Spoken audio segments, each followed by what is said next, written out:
দর্শক, শেখ হাসিনার বিরুদ্ধে মানবতা বিরোধী অপরাধ মামলার সাক্ষ্য গ্রহণ সম্পর্কে জানাতে আদালত প্রাঙ্গণ থেকে যুক্ত হচ্ছেন সহকর্মী সাবরিনা মজুমদার। সাবরিনা, আপনি আমাদের জানাবেন সাক্ষ্য গ্রহণ সম্পর্কে কি বলছেন প্রসিকিউশন?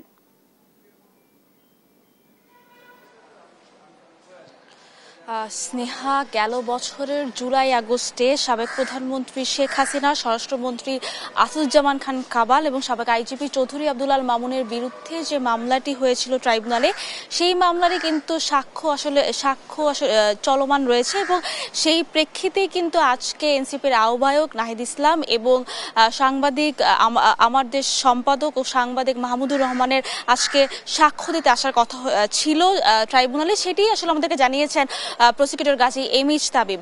তবে আজকে শেখ হাসিনা মামলার যে সাক্ষ্য গ্রহণ ছিল সেটি আজকে হয়নি, কারণ হচ্ছে তারা বলেছেন তাদের ব্যক্তিগত কিছু কাজের জন্য আসলে তারা আসতে পারেনি। এই জন্য পরে প্রসিকিউশন বলেছেন যে আজকে যেহেতু তারা সাক্ষ্য দেয়নি, তাদের সাক্ষ্য গ্রহণ আসলে আগামী সোমবার হবে এর মধ্যে।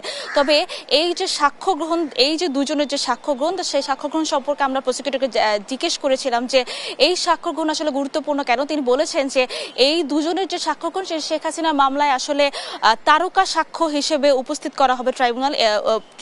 উপস্থাপন করা হবে ট্রাইব্যুনালে এবং তারা যেহেতু সচক্ষে এই জুলাই আগস্ট গণহত্যা আসলে যে বিভিন্ন জায়গায় যে সংঘটিত হয়েছে জুলাই আগস্ট গণহত্যা, সেটি আসলে তারা সচক্ষে দেখেছেন এবং তারা প্রত্যক্ষদর্শী যেহেতু ছিলেন।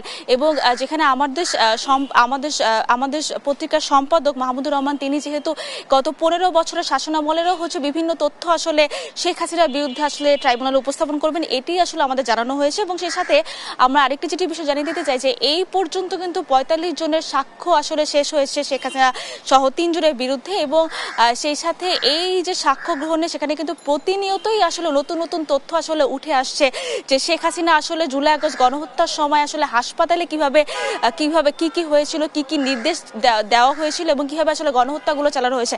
তো এখন আসলে পুরো অপেক্ষায় আসলে এই যে প্রথম যারা হচ্ছে এই নাহিদ ইসলাম এবং আমাদের সম্পাদক মাহমুদুর রহমান, তারা যখন সাক্ষ্য দিবেন তখন আসলে নতুন কি আসলে তথ্য উঠে আসে সেটি আসলে অপেক্ষায়। তো এখন পর্যন্ত আজকের এই যে আন্তর্জাতিক অপরাধ ট্রাইব্যুনালের সর্বশেষ খবর